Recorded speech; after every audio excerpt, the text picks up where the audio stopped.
Tonight, we're breaking down the complete life of Albert Wesker, from his creation to his final downfall.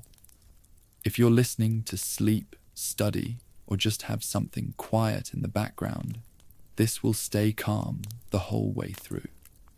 No loud sounds, no jumps, just the full story, told clearly. Let's begin. Part 1. Spencer's Vision, the birth of a new evolution. The terrifying origin story of Albert Wesker is not one of a rogue scientist or an ambitious military operative gone bad, but rather the chilling, genetically predetermined result of a massive, secret eugenics philosophy hatched decades before the Raccoon City disaster. Wesker was not a man who found power. He was a man designed for it, the product of the megalomaniacal vision held by Oswell E. Spencer, the secretive primary co-founder of the Umbrella Corporation. To understand Wesker's ruthless ambition and his ultimate desire for global domination, one must first explore the disturbing ideological foundation laid by his creator, a philosophy that viewed humanity itself as nothing more than raw, imperfect material waiting to be upgraded. Spencer's entire life was consumed by an obsession with forced human evolution and a chilling adherence to a radical interpretation of social Darwinism. He believed that the vast majority of the human population was fundamentally weak, intellectually inferior, and destined to be purged in favor of a new, highly specialized master race.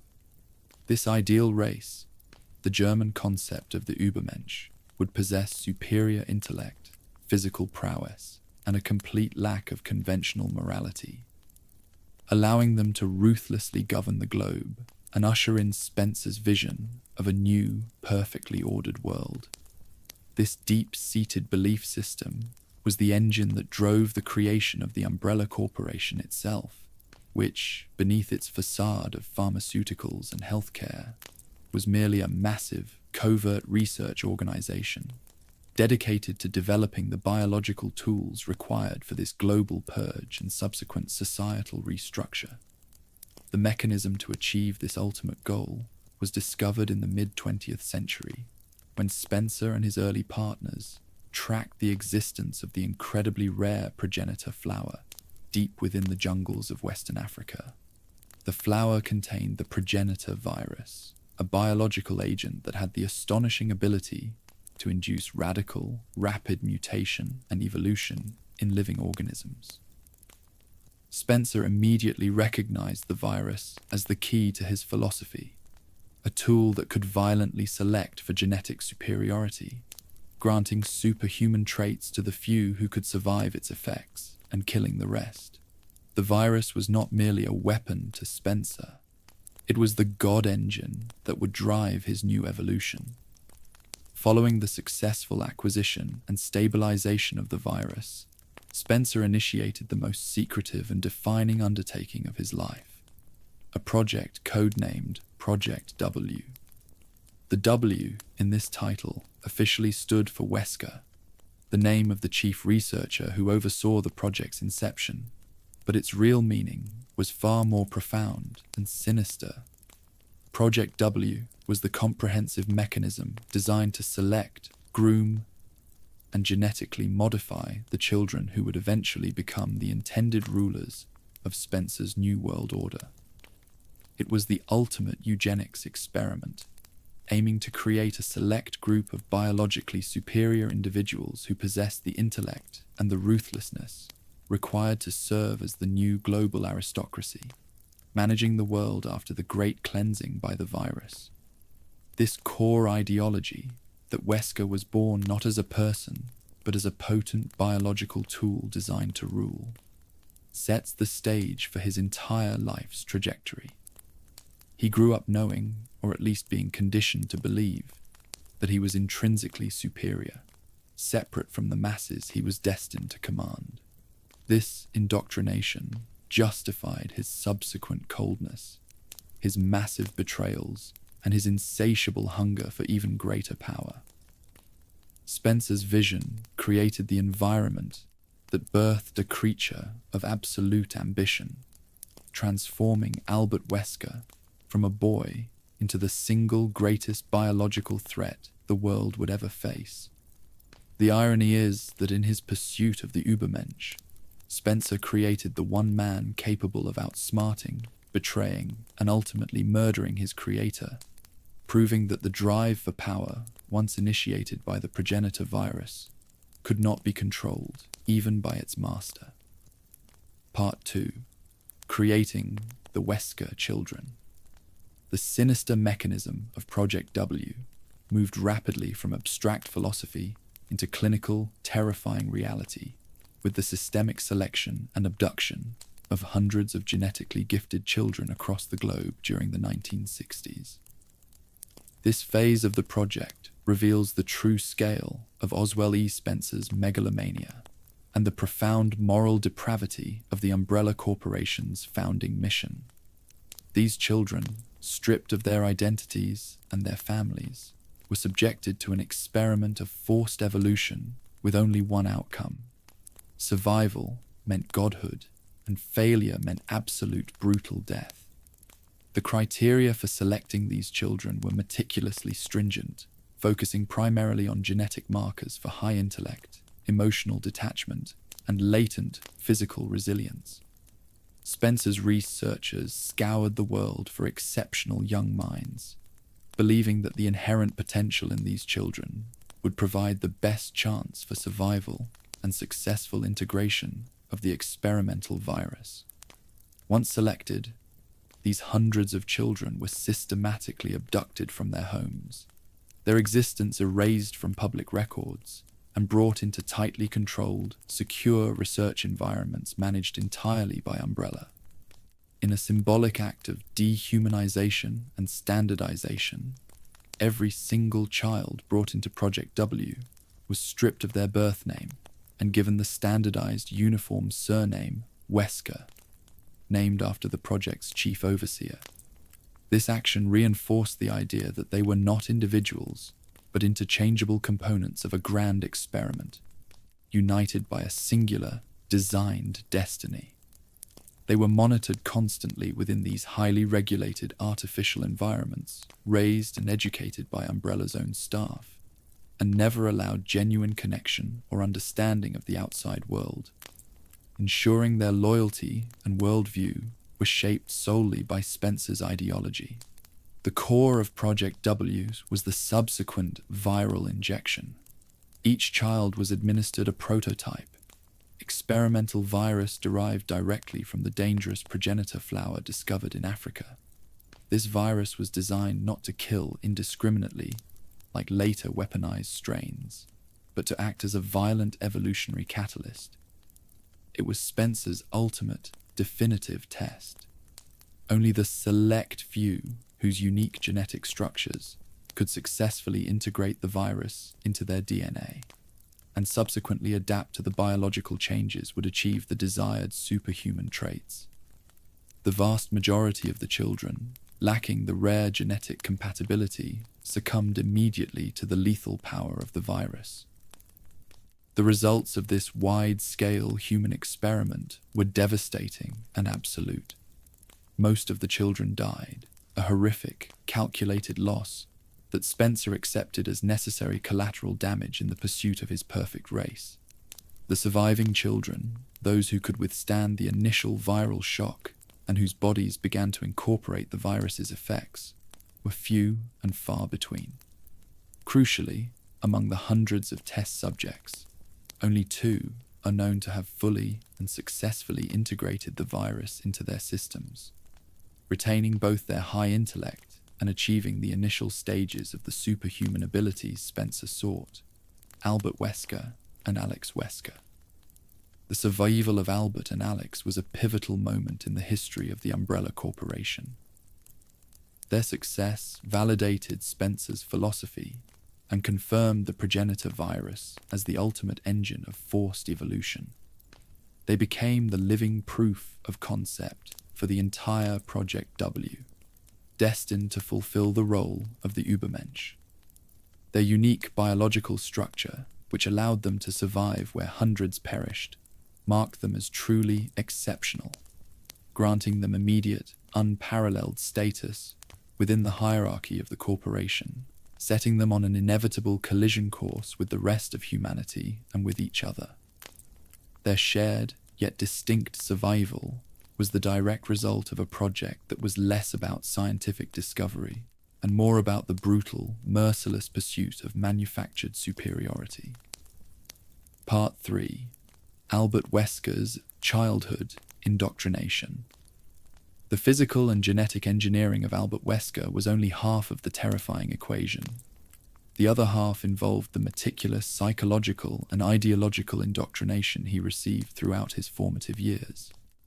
Wesker's cold, calculating personality and his absolute conviction in his own superiority were not inherent traits, but the result of a deliberate, systematic program administered within the walls of the Umbrella Corporation's private training schools, designed specifically to shape him into the ruthless ruler Oswell E. Spencer envisioned.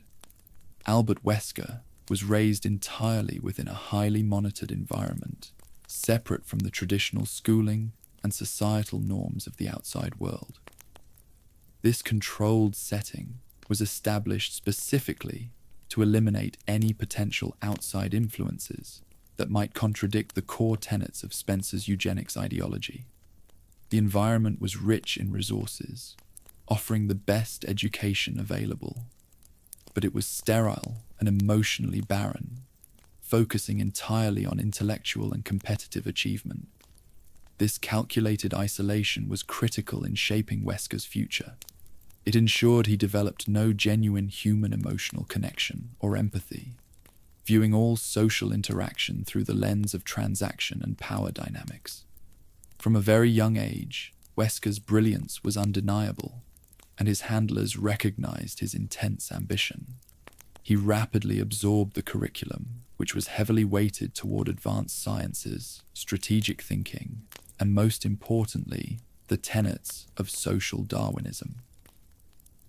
This philosophy was not taught as an abstract concept. It was presented as the absolute, unquestionable truth of the universe, that survival of the fittest was the only moral imperative, and that those with superior intellect and power had the natural right and duty to rule the weak. This indoctrination deeply rooted in Wesker, the belief that the hundreds of children who died during Project W were simply genetically inferior and deserved their fate, justifying the cruelty of his own existence and destiny. The education he received was singularly focused on developing his intellect, leadership skills, and ruthlessness. He was taught to prioritize logical outcomes and scientific objectivity above all else. Emotional responses were discouraged as weaknesses, and every educational task was structured as a competition, fostering an environment where betrayal and ruthless ambition were secretly rewarded. Wesker, being the brilliant and naturally competitive survivor that he was, quickly understood the system. He learned to maintain a detached, calculating demeanor, using his exceptional intelligence to navigate the social hierarchy of the training school, already viewing his peers and handlers as mere tools or obstacles. This intense psychological grooming successfully shaped Wesker into the cold, calculating individual who would define the future of bioterrorism. By prioritizing power and ambition above all human emotion or connection, he became the perfect vessel for Spencer's vision. His entire moral framework was built on the foundation that his biological superiority, confirmed by his survival of the progenitor virus, justified any act, no matter how depraved or destructive. The emotional void created by his isolation and indoctrination allowed him to later betray his friends, orchestrate mass murder, and ultimately attempt to bring about global destruction without a single flicker of remorse. Albert Wesker's childhood was not a period of growth and innocence. It was a decades-long, highly sophisticated indoctrination program that weaponized his intellect and his genetics. ensuring that when he finally emerged into the world, he was already the perfect, ruthless leader of a new, biologically superior tyranny. Part 4. Alex Wesker, the perfect counterpart. The ultimate ambition of Oswell E. Spencer's Project W was never to create just a single ruler, but a new ruling class, a superior aristocracy capable of leading humanity's forced evolution. This is why the survival of Alex Wesker, the female counterpart to Albert, was equally significant, establishing an inherent dynamic of rivalry and complexity within the project's success.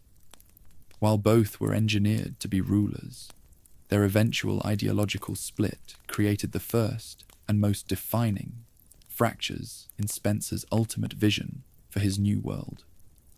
Like Albert, Alex Wesker survived the rigorous, lethal injection of the progenitor virus, confirming her status as one of the elite, genetically compatible specimens of Project W. She possessed intellect that rivaled Albert's, and the same chilling detachment from human emotion that characterized all Project W survivors. However, while they shared a foundation of genetic superiority, their focus and methodologies quickly diverged, creating a fascinating and dangerous dynamic. Albert developed into the pragmatic military and intelligence operative, interested in immediate physical power, field operations, and the large-scale global destruction necessary to purge the weak. Alex, by contrast, focused almost entirely on the scientific pursuit of true immortality and the long-term philosophical ramifications of Spencer's vision. The relationship between Albert and Alex was complex, marked by the inevitable rivalry typical of the competitive Project W environment.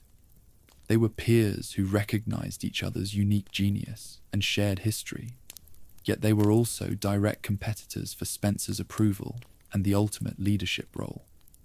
Their environment was designed to foster this tension, ensuring that only the most ruthless and strategically brilliant would prevail.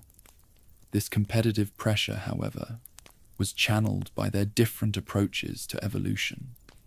Alex was deeply invested in the science of genetic longevity and the possibility of mind transfer, seeking a way to transcend the physical body entirely and achieve eternal life, while Albert sought to perfect the biological augmentation of the physical body itself. This ideological split ultimately defined their paths after the fall of the Umbrella Corporation. Albert Wesker's goal became the global saturation of a new virus, Ouroboros, designed to initiate a worldwide culling and grant him control over the surviving superhumans, a physical, destructive approach to evolution. Alex Wesker's goal, conversely, was to secure her own existence beyond biological constraints. She focused on the T-Phobos virus and body-swapping techniques, aiming for eternal life through the transference of consciousness into a new, younger host body. Their diverging interpretations revealed the inherent instability of Spencer's vision. Spencer intended for his Wesker children to be a cohesive ruling class, yet their separate obsessions, one with the body, one with the mind, created deep fractures within the project.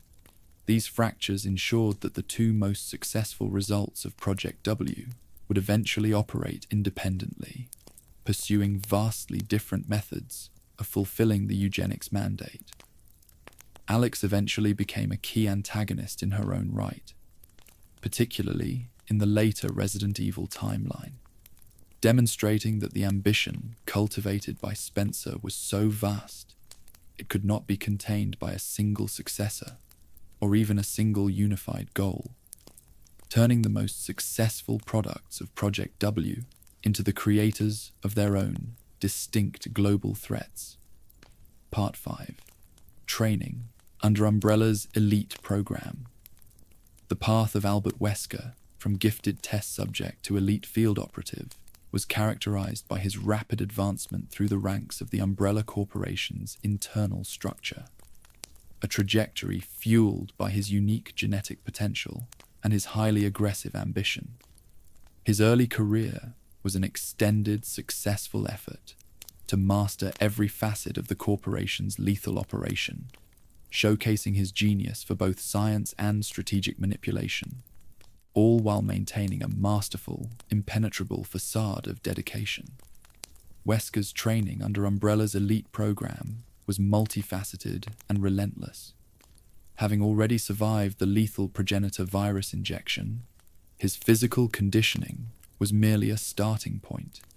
He excelled in every field he pursued, demonstrating a terrifying, comprehensive intellectual ability that few could match. In virology, he quickly mastered the complexities of the virus and its derivatives, understanding their replication, mutation, and weaponization potential. His theoretical knowledge was immediately put to practical use in the Arklay research labs. Simultaneously, he was a prodigious talent in combat training, mastering advanced tactical maneuvers and martial arts, transforming his naturally augmented physical strength and speed into lethal, controlled combat efficiency. Perhaps most critically, he excelled in corporate manipulation. Wesker proved adept at navigating the highly paranoid and cutthroat environment of Umbrella's upper echelons. He understood that knowledge was power, and human weakness was a lever to be exploited. He maintained a perfect facade of dedication, publicly embodying the company's motto of discipline, obedience, and unity throughout his time at the Arklay training facility and beyond. To his supervisors, he was the perfect asset, brilliant, loyal, and utterly detached from the moral implications of his work. This manufactured image was the key to his ascent, as it allowed the upper management to trust him with the company's deepest secrets and most dangerous projects. In reality, Wesker was not a loyalist. He was a highly sophisticated double agent working solely for himself. He was the quintessential mole, constantly harboring his secret powers and private ambitions while pretending to serve Oswell E. Spencer's vision. Every step up the corporate ladder, every successful experiment, and every military exercise was meticulously executed as part of his own private agenda. He viewed his position within the Umbrella Corporation not as a career, but as a temporary, necessary means to an end. A massive, self-funded research and intelligence gathering operation. Wesker's true objective during this phase was meticulously planning his eventual defection and his rise as an independent world power. He was systematically learning the inner workings of the corporation, identifying its vulnerabilities, stealing vital research data, and making strategic contacts, all while simultaneously helping to create Umbrella's most dangerous bioorganic weapons. He allowed the company to bear the immense cost and political risk of developing the weapons, knowing that he, with his superior intellect and genetic destiny, would be the one to ultimately take control of them. This period of intense training and deceptive ascent was essential. It equipped Albert Wesker with the comprehensive tools, scientific, tactical, and political, required to wage his solitary war against both Umbrella and the rest of the world. He was using the corporation for its resources, calculating every move toward his own inevitable, singular dominance. Part 6. Meeting William Birkin, the Genius Partnership. A pivotal moment in Albert Wesker's early career, one that would define the technological trajectory of the Umbrella Corporation for years, occurred in 1978, when the 17-year-old Wesker was assigned to the Arklay training facility. It was there that he encountered William Birkin, a phenomenon of youthful genius who was, at the age of only 15, equally brilliant and utterly dedicated to the horrifying research into the progenitor virus. The partnership that immediately formed between these two exceptional individuals became the scientific backbone of Umbrella's most horrific experiments. but it was also a relationship marked by an intense, underlying professional rivalry. William Birkin was arguably the most scientifically brilliant mind the Umbrella Corporation had ever produced, possessing an almost fanatical devotion to biological research.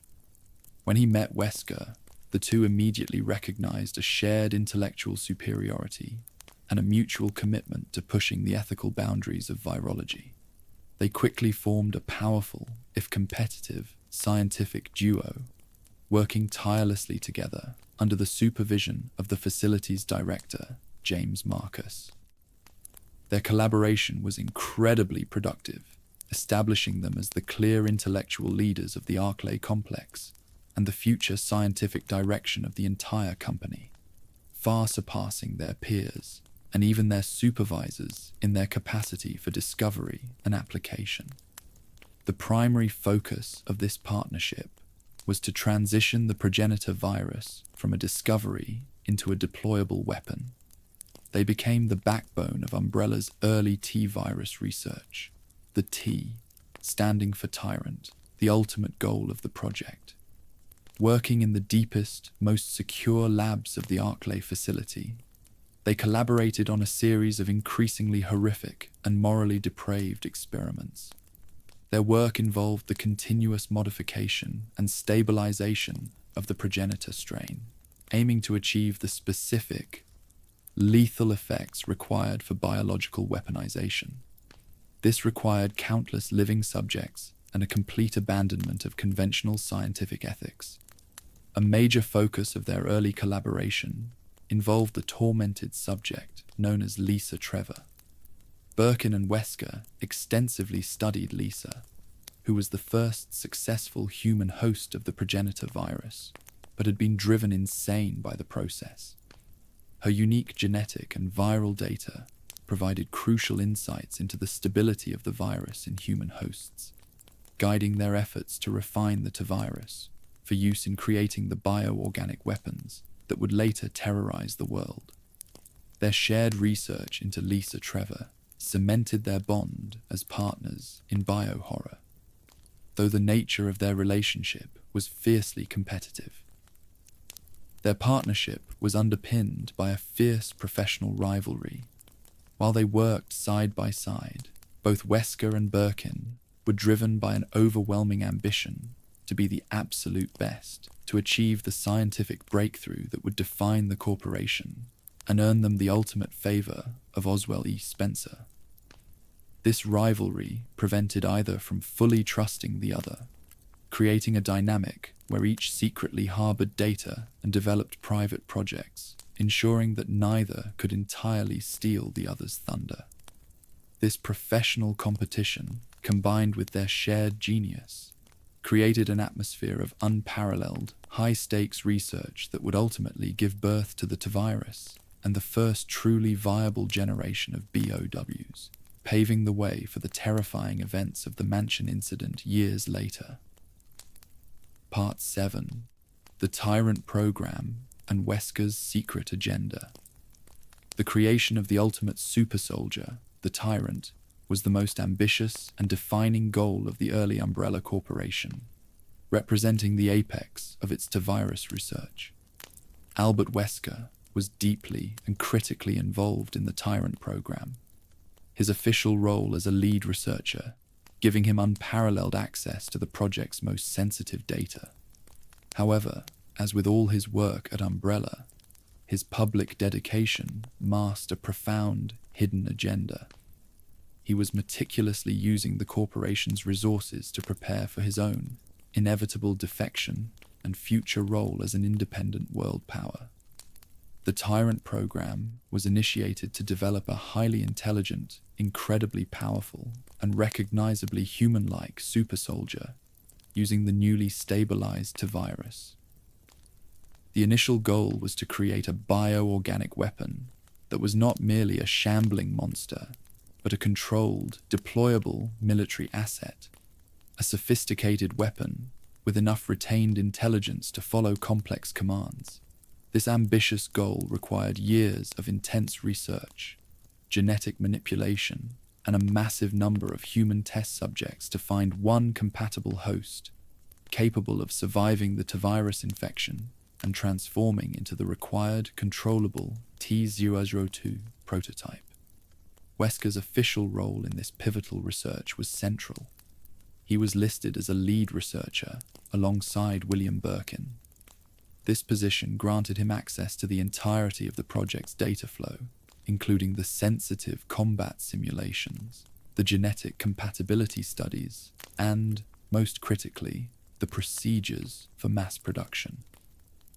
He helped oversee the horrific process of finding a compatible host and developing the specialized containment and control procedures necessary for the tyrant.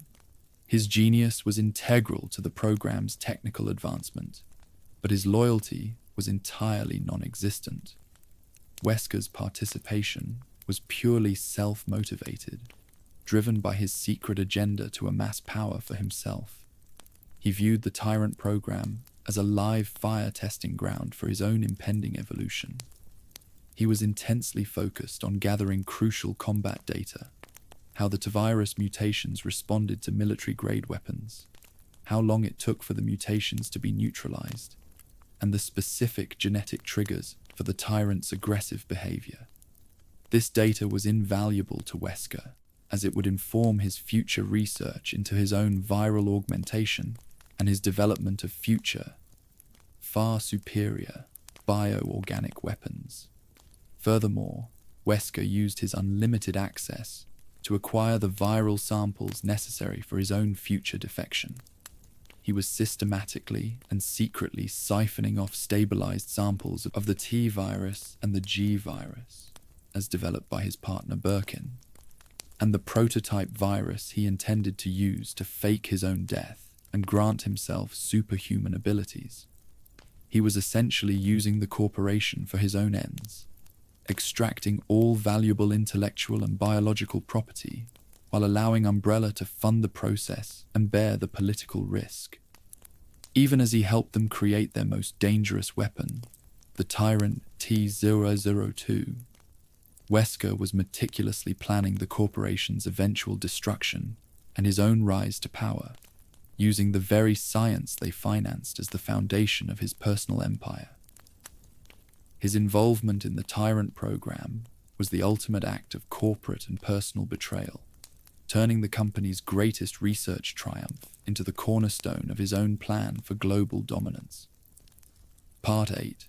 Joining the Raccoon City Police. S.T.A.R.S. By 1996, the scientific and military preparation phase of Albert Wesker's personal plan was nearing completion, necessitating a critical shift toward intelligence gathering and strategic positioning. This transition required Wesker to abandon his public role as a dedicated research scientist and move into the world of law enforcement and intelligence. His strategic insertion into the Raccoon City Police Department was a masterpiece of infiltration, culminating in him founding the elite Special Tactics and Rescue Service, better known as S.T.A.R.S, an act that perfectly positioned him for the coming biological crisis. Wesker executed a masterful transfer, moving from Umbrella's Arklay research labs to its highly secretive intelligence bureau. This new position provided him with the necessary cover and resources to execute his next phase of operations. His primary task in this phase was to infiltrate the Raccoon City Police Department, the law enforcement agency directly responsible for monitoring the region where Umbrella's primary North American research facility, the Arklay complex, was located. His official reason for the transfer was the need for high-level military expertise to manage the city's complex security needs, a justification easily accepted by the naive police administration. Once embedded within the Raccoon City Police Department, Wesker's true genius for manipulation shone brightly. He quickly recognized the RPD's organizational weaknesses and exploited them to consolidate his own power. He founded and became the captain of the S.T.A.R.S unit, the elite Special Tactics and Rescue Service. The unit was officially created to handle situations that exceeded the capability of conventional police, such as hostage crises, high-profile security details, and, critically, operations in the treacherous surrounding mountain environment where the Arklay labs were hidden. The creation of the S.T.A.R.S unit served Wesker's hidden agenda perfectly. It positioned him as an official force of good in the public eye, granting him absolute authority over the RPD's most sensitive operations. His true, undisclosed role was multifaceted and utterly sinister. He was to monitor all local law enforcement activity that might stumble upon Umbrella's illegal research, ensuring that any investigation into the Arklay labs was immediately derailed or covered up. Furthermore, the unit and its operations would later serve to provide test subjects for future bioorganic weapon development, particularly in a high-stress combat scenario. The S.T.A.R.S unit was essentially a perfectly engineered Trojan horse. By placing himself at the head of the city's premier tactical response team, Wesker ensured that he would be the first to know of any leaks, outbreaks, or accidental releases emanating from the Arklay complex. This strategic position was invaluable, allowing him to control the entire flow of information, manipulate local police response, and ultimately dictate the pace and direction of the crisis when the inevitable T-virus outbreak occurred in the mountains. His time in the Raccoon City Police Department was not about fighting crime. It was about laying the final, critical piece of groundwork for his betrayal of Umbrella and his debut as a biological supervillain. Part 9. Recruiting Chris, Jill, Barry, Rebecca, and the team. The founding of the S.T.A.R.S unit was merely the mechanism. The true genius of Albert Wesker's scheme lay in the specific individuals he personally recruited to fill its ranks. His goal was not to create an effective police force, but to assemble a roster of strong, capable soldiers who could serve as optimal, high-performance test subjects for the bioorganic weapons being developed in the secret Arklay labs. Every member, from the team leaders to the youngest field agents, was a deliberately selected pawn in Wesker's lethal game. Wesker, leveraging his captaincy and his reputation as a combat expert, personally selected the most capable and highly motivated individuals working within the Raccoon City Police Department and the greater metropolitan area. The resulting team was a collection of highly specialized experts, including Chris Redfield, the volatile but highly skilled combat specialist, Jill Valentine, the resourceful and technically proficient ordnance expert, Barry Burton, the dedicated family man and heavy weapons specialist, and Rebecca Chambers, the young, brilliant but inexperienced field medic and chemist. The core motivation behind Wesker's selection process was the need to generate optimal combat data. The Tyrant program and the other bioorganic weapon development projects required live-action intelligence, not just laboratory simulations, to assess the BOW's effectiveness against elite human opposition. Wesker needed soldiers who were skilled enough to push the bioorganic weapons to their limits, forcing the creatures to reveal their full capabilities and vulnerabilities, but who were ultimately expected to fail and provide the final, definitive data points before being neutralized. A team of average police officers would be killed too quickly, yielding insufficient data.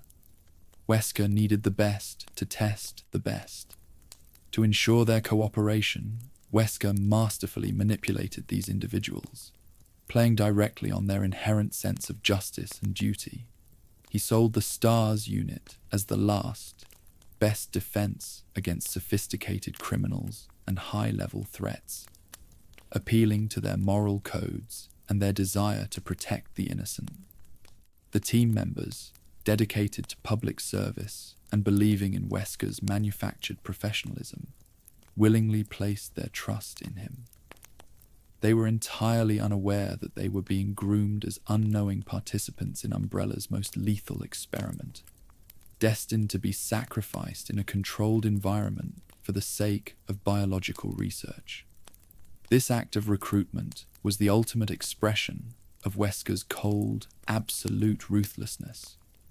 He viewed his colleagues not as friends or subordinates, but as living, breathing data logs whose inevitable deaths were a necessary component of his research. By putting himself in command, he ensured he could dictate their deployment, leading them directly into the heart of the Arklay Mansion, which he knew was a deadly death trap. The loyalty and dedication of the S.T.A.R.S members were merely the fuel for the engine of his personal ambition, cementing their fate as the unwitting final test subjects for the Umbrella Corporation's original bioorganic weapon line. Part 10. The Arklay Experiments and Cover-Ups. By the summer of 1998, the volatile, secretive research conducted within the Arklay labs had become dangerously unstable, leading to a series of escalating accidents and viral leaks that ultimately culminated in the complete breakdown of containment. This period, characterized by mysterious murders and initial cannibalism reports in the mountains, provided Albert Wesker with the ideal scenario to activate the next phase of his personal plan, using his command of S.T.A.R.S to orchestrate the initial cover-up and prepare the final stage of his betrayal. The initial incidents that drew public and police attention began in July 1998. The S.T.A.R.S, which Wesker and William Birkin had helped to refine, had begun to leak from the secure underground facility and the connecting Spencer Mansion, infecting the surrounding wildlife and eventually isolated hikers and residents. The first signs of the crisis were horrifying and quickly dismissed by local authorities as the result of animal attacks. Reports of bizarre, brutal cannibalism and mauling incidents that left victims partially consumed or mutilated. These highly unusual attacks, occurring deep within the remote Arklay mountain range, were immediately flagged by Wesker's intelligence network. Wesker was not merely monitoring the situation. He was directly involved in managing the T-virus leaks and the subsequent flow of information. He used his position as S.T.A.R.S captain to manipulate the official police response, ensuring that the Raccoon City Police Department's initial investigative efforts were either stalled or misdirected. This was a critical cover-up operation. Wesker had to ensure that the RPD did not discover the truth about the Umbrella Corporation's involvement or the existence of the secure labs before his own experiment could be executed. The official narrative was simple: an isolated incident, likely involving a dangerous cult or savage animals. The escalation of the crisis required an official police response, which Wesker immediately seized upon to execute the next part of his setup. He initially deployed the S.T.A.R.S Bravo team to the Arklay Mountains, officially tasked with investigating the murders and locating the missing local police helicopter. However, Wesker knew the true purpose of this mission: to send in a team that was highly capable but ultimately predestined to fail. The Bravo team was intended to encounter the initial bioorganic weapons and be overwhelmed, thus generating the first critical data points on the T-virus mutations in a field environment, all while paving the way for the arrival of the more elite Alpha team. The fate of the Bravo team was a deliberate and necessary prelude to Wesker's main event. Their inevitable failure and distress signal would provide the perfect, unambiguous justification for the subsequent insertion of the S.T.A.R.S Alpha team, which included his key test subjects, Chris Redfield and Jill Valentine. Wesker was setting the stage for the highly controlled, isolated experiment that would take place inside the Spencer Mansion.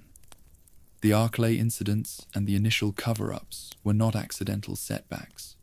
They were the final, crucial elements of Albert Wesker's personal plan, ensuring that the S.T.A.R.S Alpha team would walk directly into the death trap he had designed for them. Part 11. The Mansion Incident, Wesker's Master Plan. The infamous Arklay Mansion Incident in July 1998 was far more than a simple biological containment failure. It was Albert Wesker's final operation as a dedicated employee of the Umbrella Corporation, and the meticulously planned, pivotal moment in his defection. Every single event that occurred within the Gothic halls and subterranean labs of the mansion was orchestrated by Wesker, turning the structure into a complex, multi-layered death trap, designed not only to eliminate the evidence of Umbrella's illegal research, but, more importantly, to validate his own biological superiority and secure his path to independence. The mansion was his proving ground, and the remaining members of the S.T.A.R.S Alpha team were his unwilling, final test subjects. Wesker's mission parameters, as assigned by his shadow masters within Umbrella, were complex enough, but his personal agenda overlaid those commands with a chilling, self-serving purpose. Officially, he was tasked with two primary objectives. First, to gather comprehensive combat data on the performance of the bioorganic weapons against the highly skilled and motivated S.T.A.R.S operatives, pushing creatures like the Hunters and the Cerberus dogs to their absolute limits. Second, once the data was secured, he was to destroy the entire research facility, the mansion, the labs, and all remaining biological evidence, to ensure Umbrella could maintain plausible deniability regarding the virus leak. His personal mission, however, was paramount. Wesker had been cultivating his personal power and independence for decades, and the Mansion Incident was the climax of Project W's first stage. The most crucial part of his plan was the need to fake his own death. To achieve this, he had secured a special, prototype viral strain from his rival and partner, William Birkin. This tailored virus was designed to withstand the lethal effects of the virus and the trauma of death, allowing him to be resurrected and granting him the superhuman abilities required for his new life outside the corporation's jurisdiction. To ensure the highest quality of combat data and to guarantee his targets were funneled toward the most dangerous bioorganic weapons, Wesker meticulously maneuvered Chris Redfield and Jill Valentine through the mansion's deadly labyrinth. He subtly manipulated the information flow, planting key files, locking vital doors, and separating the team, forcing the two S.T.A.R.S members into encounters with creatures that would demand the utmost of their skill, resilience, and firepower. Every single confrontation the two operatives faced, from the giant yawn snake to the relentless hunters, was essentially a sophisticated, high-stakes biological simulation overseen by their own captain. The elimination of the S.T.A.R.S team was critical to Wesker's escape. Their survival, coupled with the evidence they would undoubtedly gather, posed an unacceptable threat to his freedom and the continuation of his private research. By ensuring they fought the deadliest bioorganic weapons, Wesker was fulfilling both his corporate duty to collect data and his personal need to neutralize witnesses. The Mansion Incident was a meticulously engineered betrayal, transforming a police rescue operation into a final, highly controlled experiment that culminated in Wesker's planned confrontation with his team in the underground lab, securing his data, his new powers, and his ultimate escape from the life Oswell E. Spencer had designed for him. Part 12. Betraying S.T.A.R.S and Awakening the Tyrant. The inevitable descent of the surviving S.T.A.R.S members into the subterranean laboratories of the Arklay Mansion brought them to the cold, dramatic moment of truth. The complete betrayal orchestrated by their own captain, Albert Wesker. This confrontation in the deepest recesses of the facility was the final act of the Mansion Incident, serving as Wesker's declaration of independence from the Umbrella Corporation, and his chilling confirmation that his trusted team were merely expendable tools in his grand evolutionary experiment. The climax occurred when the remaining S.T.A.R.S operatives, usually Chris Redfield or Jill Valentine, depending on the mission path, finally cornered Wesker in the laboratory control room. It was here that Wesker, dropping his carefully maintained facade of the dedicated ethical police captain, fully revealed his betrayal. He confirmed his allegiance to the Umbrella Corporation and confessed to his true role, that of a high-level corporate spy, strategically inserted into the Raccoon City Police Department to monitor and manipulate law enforcement efforts, and finally, to guide his S.T.A.R.S team directly into the death trap they had just survived. This declaration was Wesker's definitive break, a moment of profound psychological warfare designed to demoralize his former teammates. More importantly than the confession of his loyalty to Umbrella was his immediate declaration of intent to leave the corporation. Wesker confirmed that his entire operation was designed to gather the final combat data on the bioorganic weapons and to seize control of the most valuable viral strains. He had served Oswell E. Spencer's vision long enough, and now, armed with stolen research and a path to superhuman power, he was cutting all ties to pursue his own independent megalomania. The corporation, Wesker implied, was just a stepping stone, and now that his data collection was complete, the facility and all remaining personnel were entirely expendable. To finalize his experiment and ensure the elimination of the remaining witnesses, Wesker performed the definitive act of betrayal. He triggered the activation of the T-02 Tyrant prototype. The Tyrant was the ultimate bioorganic weapon of the T-virus research, a culmination of years of work by Wesker and William Birkin, and Wesker unleashed it as the final, insurmountable obstacle for his former team. His plan was simple. The Tyrant would engage the S.T.A.R.S survivors, pushing them to reveal any remaining weaknesses of the BOW design, and then eliminate them, ensuring no living witnesses could link Wesker or Umbrella to the tragedy. In a planned, dramatic twist, the newly awakened Tyrant seemingly killed Wesker during its initial, unbridled rage. This feigned death was the critical component of Wesker's escape plan. The apparent demise of the captain achieved two vital, strategic outcomes. First, it fulfilled his mission of destroying the evidence and eliminating witnesses, as the S.T.A.R.S members would believe he was dead and the Tyrant was the final threat. Second, and most crucially, it allowed him to escape the notice of both the Umbrella Corporation and the US government. By dying, he became an untraceable, non-entity ghost, free to allow the prototype virus provided by Birkin to resurrect him, granting him his new life and his enhanced powers away from the scrutiny of his former masters and his pursuers. The betrayal was complete, paving the way for his imminent rebirth. Part 13. Albert Wesker's Death and Rebirth. The apparent death of Albert Wesker at the hands of the T-002 Tyrant in the underground lab of the Arklay Mansion was a carefully orchestrated ruse, the final successful move in his long game of betrayal.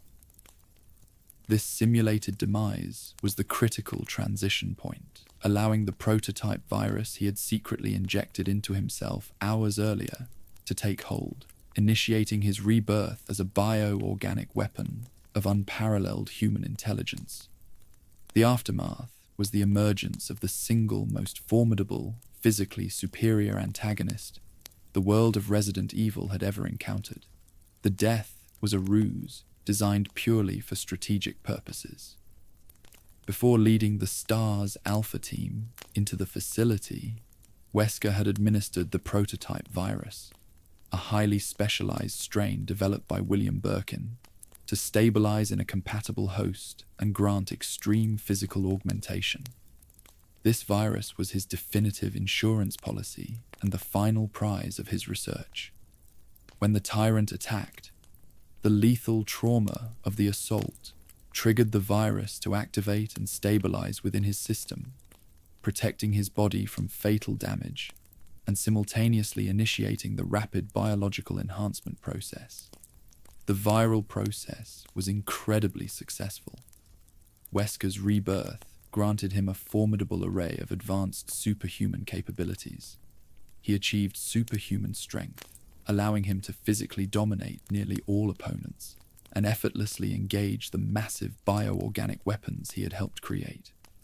His superhuman speed became his signature trait, manifesting as an incredible, almost teleportation-like quickness that allowed him to evade bullets and move faster than the human eye could track, rendering most conventional military countermeasures useless against him. Furthermore, the stabilization of the virus provided him with powerful regeneration capabilities and a high degree of mutation resistance, protecting him from the lethal effects of other viruses and toxins. Crucially, this transformation came at a cost that Wesker was entirely willing to pay: the loss of some of his remaining humanity.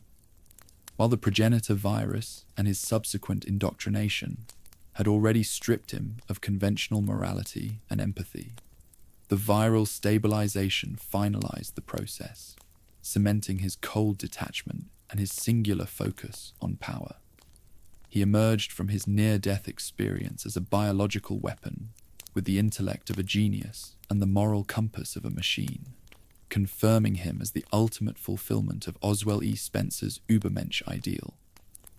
Wesker emerged from the ruins of the mansion with his signature sunglasses, an act that symbolized his successful transition into his new life. He had successfully orchestrated the destruction of the lab, acquired all the necessary combat data, faked his death, and gained incredible power, all while leaving behind a trail of confusion for his former masters at Umbrella. His silent emergence confirmed the success of his defection from the corporation and his immediate rise as an independent global power. He had transformed the final test of the virus into the genesis of his own superhuman existence, ready to leverage his newfound power against his former employer and the world at large. Part 14. Raccoon City, Wesker's Shadow Operations. Following his apparent death and genuine viral rebirth in the Arklay Mansion in July 1998, Albert Wesker immediately began operating from the shadows, maintaining his cover as a deceased former police captain. He was not personally present in Raccoon City when the massive virus outbreak occurred in September and October 1998, but his unseen role was that of a powerful puppet master, orchestrating the chaos from afar to serve the interests of his new allegiance, the organization, a shadowy competitor to the Umbrella Corporation. By the time the city spiraled into viral anarchy, Wesker was already affiliated with a new power structure, often referred to in intelligence documents simply as the Organization, or HCF, Hive Host Capture Force. This group was a rival to Umbrella, dedicated to acquiring and weaponizing the very biological assets that Umbrella was developing. Wesker, with his superior knowledge of Umbrella's internal research and his newly acquired superhuman abilities, was an invaluable asset to this group, granting him immediate resources and a clear path to continue his research. Wesker exploited the catastrophe in Raccoon City to his organization's maximum benefit. The city became a chaotic, open-source environment for viral acquisition and data gathering, providing the perfect cover for his covert operations. His primary objective during the Raccoon City outbreak was to retrieve the virus sample, which had been recently perfected by his former rival and partner, William Birkin. Birkin, having infected himself with the virus during a desperate firefight with Umbrella retrieval agents, was mutating beneath the city, and the sample was critical to the organization's future research. To achieve this goal, Wesker deployed his most capable and trusted agent, Ada Wong, into the viral hellscape of Raccoon City. Ada's mission was specifically to infiltrate Birkin's secret laboratory beneath the city and secure a stabilized sample of the virus. This operation required extreme precision, relying on Ada's espionage skills to navigate the chaos of the S.T.A.R.S outbreak, the aggression of the virus creature, and the pursuit of the remaining Umbrella forces. Wesker directed her movements from a safe distance, leveraging his intimate knowledge of the city's infrastructure and Birkin's lab layout to guide her mission. Files and subsequent entries in the Darkside Chronicles confirm Wesker's deep, unseen involvement. He was coordinating multiple assets, using the chaos of the city's destruction to acquire vital bioorganic weapon data, while ensuring the city remained in lockdown until the virus sample was secured. His actions during the Raccoon City catastrophe defined him as a master of manipulation, a figure who could turn a localized biological disaster into a massive strategic opportunity for his own advancement. By orchestrating events from the shadows, Wesker ensured that while Umbrella was destroyed by a nuclear strike, their major competitor, the organization, emerged from the ruins having acquired the most valuable research data, the highly coveted virus, all thanks to his masterful, unseen command. Part 15. Forming his own network. After Umbrella's fall, the nuclear destruction of Raccoon City, and the subsequent legal and financial dismantling of the Umbrella Corporation in 1998 and 1999 provided Albert Wesker with the singular, unprecedented opportunity to transition from a corporate spy to a major independent player on the global stage. Free from the constraints and internal politics of Oswell E. Spencer's empire, Wesker fully committed to building his own personal network, a shadow organization dedicated solely to the advancement of his eugenics vision and the weaponization of biological assets. Immediately following the catastrophic nuclear strike on Raccoon City, which effectively ended the Umbrella Corporation's domestic operations, Wesker officially joined the secretive organization, HCF, that had helped him acquire the virus. However, his ambition was never to serve another master. He used the resources, intelligence, and influence of the organization as a springboard, quickly building his own parallel network, a highly specialized paramilitary and scientific collective loyal only to him. This new network was ruthlessly efficient and technologically advanced, comprised of three critical components. First, Wesker recruited the most brilliant, often morally compromised scientists who had fled the collapsed Umbrella structure, guaranteeing them unlimited funding and absolute freedom to pursue their bioorganic weapon research without ethical constraint. Second, he hired elite mercenaries and soldiers of fortune, individuals whose loyalty was guaranteed by their immense paychecks and their shared disregard for established authority. Third, and perhaps most valuable, he cultivated a specialized team of spies and intelligence operatives, like Ada Wong, capable of infiltrating high-security facilities across the globe. Wesker leveraged his new powers, his superhuman strength and speed, and his intimate knowledge of Umbrella's remaining infrastructure to immediately begin a systematic, global campaign of asset acquisition. He orchestrated a series of targeted surgical attacks on Umbrella facilities that were still operational or in the process of being shut down. His forces did not seek to destroy the research. They sought to steal their most valuable viral research, every stabilized sample, every piece of genetic data, and every viable bioorganic weapon prototype. His relentless surgical attacks accelerated Umbrella's total collapse. By continually stripping the corporation of its assets and intelligence, Wesker ensured that when the final legal hammer fell, Umbrella was left with little tangible wealth or research to salvage. This campaign served his personal agenda perfectly, as he not only crippled his former employer, but simultaneously advanced his own research agenda With the vast, stolen arsenal of biological data, Wesker transformed the ruins of the world's largest bioweapons company into the foundation of his own independent empire, setting the stage for his eventual debut as the world's most dangerous bioweapon dealer and global manipulator.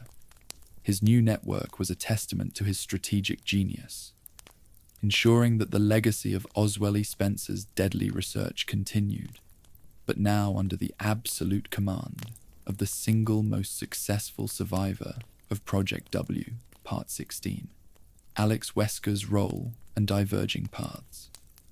The successful survival of Albert Wesker was mirrored by the equally significant survival of his female counterpart, Alex Wesker, another successful product of Oswell E. Spencer's highly secretive and lethal Project W.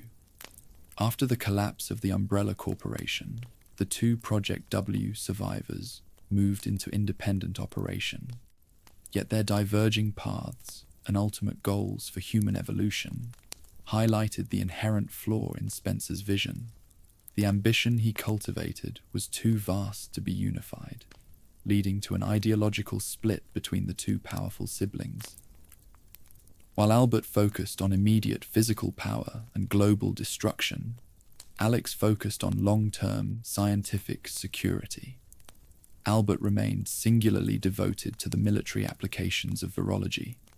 His philosophy was rooted in the idea of global saturation of a new, highly selective virus, specifically the Ouroboros strain he would later develop. His goal was to initiate a worldwide culling designed to weed out the weak, the incompatible human majority, leaving only the few, the strong, to survive and be ruled by him.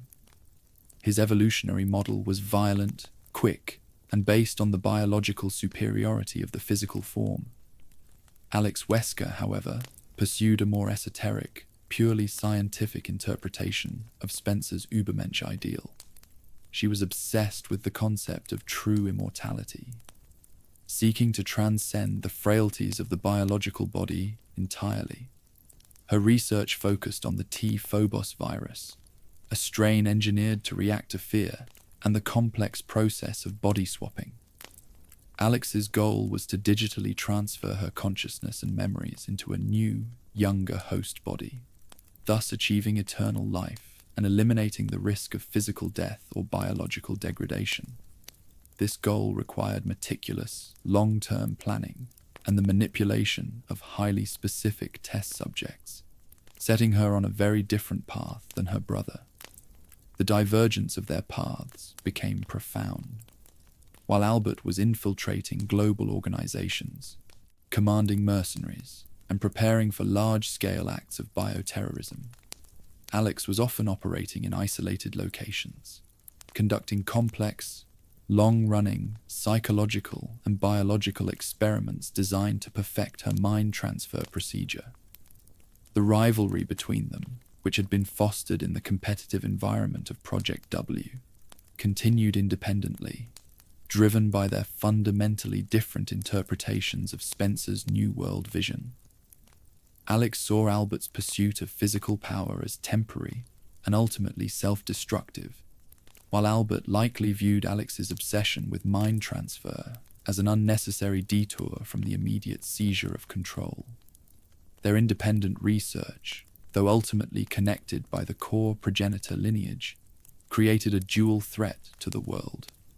Albert became the physical, explosive antagonist of Resident Evil 5, while Alex became the insidious, intellectual antagonist of later timelines, demonstrating that the ambition cultivated by Project W resulted not in a unified ruling class, but in a fractured dynasty of superhumans, each pursuing their own distinct, apocalyptic vision. Part 17. The Rockfort Incident, Code Veronica, set up. The pursuit of increasingly potent viral strains led Albert Wesker to a new, highly coveted target, the T. Veronica virus, which had been perfected by the brilliant but unstable genius Alexia Ashford. This pursuit culminated in December 1998 with the Rockfort Incident, a massive strategic assault orchestrated by Wesker that utilized the full might of his newly formed paramilitary arm, HCF, Hive Host Capture Force, against the remaining assets of the fractured Umbrella Corporation. Rockfort Island was one of Umbrella's key offshore research and military bases. Located in the South Atlantic, it was a secure, heavily defended facility, making a direct attack highly risky. However, the viral asset it housed, the T. Veronica virus, was too valuable for Wesker to ignore. T. Veronica was known for its ability to induce powerful, controlled, and prolonged mutation in a compatible host, offering revolutionary data that would later prove crucial to Wesker's development of his own Ouroboros virus. In December 1998, Wesker orchestrated a full-scale assault by the organization's paramilitary arm on the Rockfort Island base. The attack was executed with military precision, designed not for conquest, but for chaos and asset seizure. The HCF forces overwhelmed the island's defenses, deliberately causing a virus outbreak during the fighting, to turn the base's security forces and researchers into monstrous distractions. The ensuing viral chaos was Wesker's perfect cover, diverting attention from his true mission, the infiltration of the deepest laboratory complexes. Wesker personally led the infiltration of the facility. Now operating with his superhuman speed, strength, and resilience, he was able to easily navigate the chaos caused by the virus release and his own military forces. He was not deterred by the bioorganic weapons or the remaining security personnel, viewing them as minor obstacles to be dispatched with his newfound power.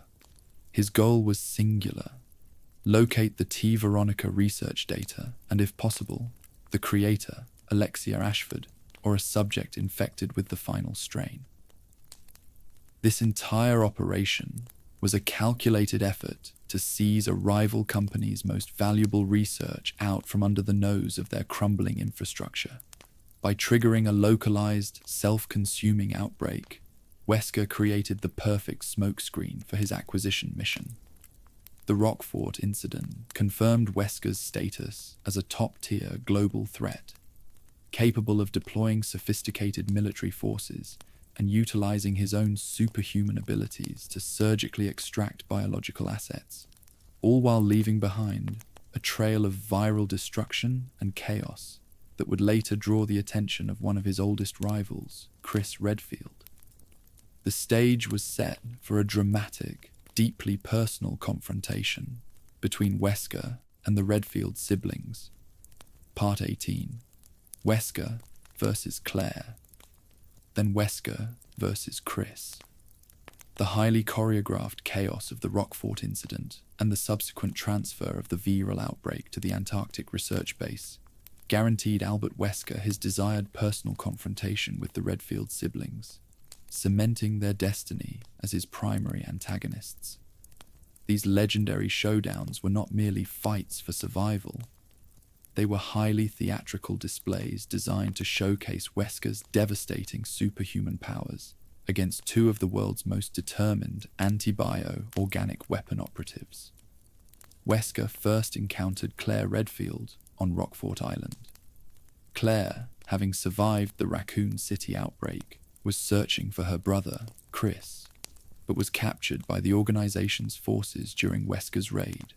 Wesker, recognizing her surname and her connection to his former S.T.A.R.S lieutenant, used her as a valuable pawn, first holding her captive and then later facilitating her transfer to the Antarctic facility after his raid. This was a deliberate act. Wesker captured Claire to bait Chris into following them to the remote Antarctic base, ensuring that the final confrontation would take place in an isolated environment where Wesker could operate without external interference. The ensuing confrontation with Chris Redfield in the Antarctic was the first definitive, true test of Wesker's new powers against a familiar foe. Chris, a highly trained soldier, was expecting a fight against a sophisticated human opponent. Instead, he was immediately and effortlessly dominated by Wesker in combat. Wesker utilized his superhuman speed to its full extent, moving so rapidly that Chris could barely track his movements, rendering the soldier's years of combat training virtually useless against this level of biological augmentation. Wesker often toyed with Chris, delivering rapid, powerful blows that shattered the soldier's attempts at resistance, confirming his vast superiority. These confrontations were classic superhero versus supervillain moments that established the intense, foundational rivalry that would define the rest of Wesker's life. Wesker used the fights not to kill Chris immediately, but to confirm his new status, basking in the shock and frustration of his former subordinate. He reveled in the role of the biologically superior puppet master, ensuring that Chris was humiliated and forced to witness the terrifying extent of his power. The showdowns, which saw Wesker easily escape the exploding Antarctic facility after acquiring his sample, were critical for the Resident Evil timeline. They cemented Chris and his sister, Claire, as the primary, enduring antagonists to Wesker's global ambition. Wesker's ability to effortlessly defeat Chris in their first encounter provided him with the confidence of biological supremacy, while simultaneously fueling Chris's relentless personal vendetta, a driving force that would define the soldier's life for the next decade, culminating in their final, inevitable confrontation years later in Africa. Part 19. Stealing T. Veronica and Alexia's Secrets. The climax of the Code Veronica incident, set at the exploding Antarctic research base, marked a critical operational success for Albert Wesker, who managed to escape with the highly volatile T. Veronica virus data, the key asset required to propel his own research into a new, apocalyptic phase. The methods by which he acquired this sample were ruthless and calculated, proving his dedication to seizing the most potent biological assets, regardless of the human cost. Wesker's primary goal in the Antarctic was the secure acquisition of the stabilized T. Veronica virus. The virus had been famously developed by Alexia Ashford and demonstrated remarkable properties, including highly controlled, slow-acting mutation that granted the host immense power without immediate mental degradation, as well as a potent ability to withstand extreme environments. This data was fundamentally crucial for his later Ouroboros research, as it held the sophisticated secrets of prolonged viral viability and powerful controlled mutation, elements that the simpler T-virus lacked. Wesker's opportunity arose during the final chaos of the Antarctic base's destruction. The ultimate source of the viral data came from the infected body of Steve Burnside, a young man who had been infected by the stabilized T. Veronica strain and then briefly controlled by Alexia Ashford. Steve died while protecting Claire Redfield, and his body, though deceased, contained the most refined and viable sample of the virus. Wesker, navigating the base during its final collapse, salvaged a sample of the T. Veronica virus directly from Steve Burnside's remains, securing the necessary data without having to confront the fully mutated Alexia Ashford for the final sample. This calculated extraction was executed just moments before the entire facility was destroyed. Wesker, utilizing his superhuman speed to evade the collapsing structure and the resulting massive explosion, successfully fled the exploding Antarctic base with the invaluable viral payload in hand. His success confirmed that he was operating several levels above Umbrella, which had failed to secure the asset, and above his rivals, who had failed to anticipate his move. He had successfully stolen Umbrella's most valuable asset right out from under their noses, demonstrating his operational superiority in the wake of the corporation's demise. The T. Veronica data provided Wesker with the missing piece of the puzzle. It taught him how to engineer a virus that could coexist with and augment human physiology over a long period, an essential trait for his Ouroboros vision of global forced evolution. The acquisition of T. Veronica was the final, critical step in his transition from a scientist who used viral research to a mastermind who combined the most dangerous viruses in existence to create his own, unique, and ultimate biological weapon, setting the stage for his decade-long rise to absolute global influence. Part 20. The Rise of Wesker's Global Influence. The period following the collapse of the Umbrella Corporation and the acquisition of the T. Veronica virus, roughly 1999 to 2009, marked Albert Wesker's definitive transition from a corporate spy and asset thief into a major black market bioweapon dealer and global manipulator. This decade saw Wesker consolidate his power and wealth, transforming his secret network into a truly global threat, leveraging his stolen assets to fund his ultimate goal, the creation and deployment of the Ouroboros virus. Wesker's strategy during this era was multifaceted, but always centered on the monetization of his stolen research. He became the primary, most secretive bioweapon dealer on the international black market. Utilizing his vast intelligence network, he ensured that he was always one step ahead of global anti-bioterrorism efforts, specifically the nascent organizations that would eventually form the BSAA, Bioterrorism Security Assessment Alliance. He operated in the political shadows, manipulating international markets and destabilizing regions through the controlled sale of his illegal assets. The sale of these highly potent pathogens served a dual purpose. First and foremost, it allowed him to amass an enormous, unregulated wealth and power. This immense capital was absolutely necessary to fund the extremely expensive, highly specialized research required to develop his final project, Ouroboros, and to maintain his massive global network of scientists, mercenaries, and spies. Second, the sale of these viruses served as an ongoing, large-scale, live fire test of his research, allowing him to subtly track the effects and countermeasures developed by various military forces around the world.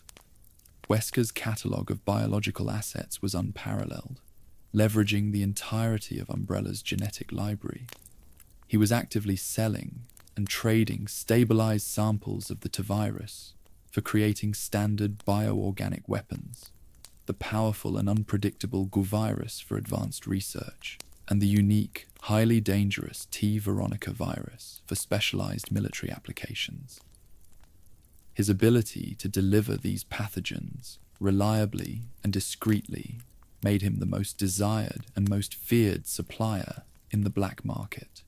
The rise of Wesker's global influence was thus built upon a foundation of biological terror and economic supremacy. He went from being a mere fugitive to being a behind-the-scenes manipulator of world events, using bioweapons as his currency and his means of control. This decade of operation was not about seeking revenge on Umbrella. That was already accomplished. It was about solidifying the financial and scientific base necessary to fulfill Oswell E. Spencer's original eugenics vision, but now entirely under Wesker's absolute tyrannical command, setting the final, inevitable stage for his confrontation with the organized global forces of counterterrorism in the years that followed. Part 21. Krauser's recruitment and the Resident Evil 4 connection. The long reach of Albert Wesker's global influence extended beyond traditional viral research, leading him to the ancient parasitic threat of Las Plagas in rural Spain. This strategic pivot required the masterful manipulation of a disillusioned soldier, Jack Krauser, and the surgical insertion of his most reliable agent, Ada Wong, into the heart of the Los Iluminados cult. The events surrounding Resident Evil 4 were not a random police operation, but a highly complex multi-agency espionage mission orchestrated by Wesker to seize control of a crucial, non-viral biological asset. Jack Krauser was a former elite United States military soldier who had previously served alongside Leon S. Kennedy during the disastrous Operation Javier in 2002. This mission in South America exposed Krauser to the sheer, terrifying power of the virus and its derivatives, leaving him with deep physical and psychological scars. The experience fundamentally shattered his faith in the US government and the conventional military, which he viewed as too weak and ineffective to handle the existential threat of bioorganic weapons. This profound disillusionment made him the perfect target for Albert Wesker's manipulation. Wesker, ever the master psychologist, exploited Krauser's hunger for true power and his need for purpose. He promised Krauser a path to strength beyond human limitations, confirming his belief that the future lay not in fighting the bioorganic weapons, but in mastering them. Krauser willingly became Wesker's operative, fully embracing the ideology of biological supremacy. Wesker then used Krauser as a strategic pawn, instructing him to infiltrate the Los Illuminados cult, led by Osmond Sadler in Spain. Krauser was to pretend to be a dedicated mercenary, working his way up the hierarchy to gain direct access to the source of their power, the Las Plagas parasite. The parasite was of immense interest to Wesker because it represented a non-viral, highly controllable form of biological weapon that established a functional, centralized hive mind. This was a biological feature Wesker desperately needed for his final Ouroboros virus research, offering a level of coordinated control over infected subjects that traditional viruses lacked. Krauser's official mission was to secure a sample of the dominant species Plaga for Wesker, an undertaking that required deep immersion and ultimate allegiance to Sadler. To ensure success and provide backup, Wesker also inserted Ada Wong into the operation. Ada, operating as a double agent for a rival organization, but often aligning her interests with Wesker's for mutual benefit, was given the same mission: acquire the dominant parasite sample. Wesker intended for the two agents to cooperate where necessary, but ultimately compete, guaranteeing that at least one of them secured the critical sample. This carefully constructed scenario, where Wesker played the puppet master to a fanatical cult leader, a disillusioned soldier, and a hyper-competent spy, confirmed his status as the single most dangerous intelligence operative in the world, ensuring that the Las Plagas technology would eventually fall into his hands and become a core component of his final apocalyptic weapon. Part 22. Ada Wong, double agent in Sadler's kingdom. The espionage operation in Spain during Resident Evil 4 was complicated by the presence of Ada Wong, Albert Wesker's most critical and most independent agent.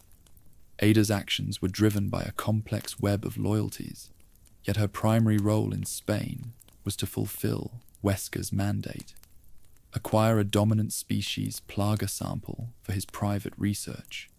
Her dual role, operating within Osmond Sadler's kingdom while simultaneously aiding Leon S. Kennedy, made her the critical, unpredictable element in Wesker's entire plan. Ada Wong was, at this time, operating as a double agent.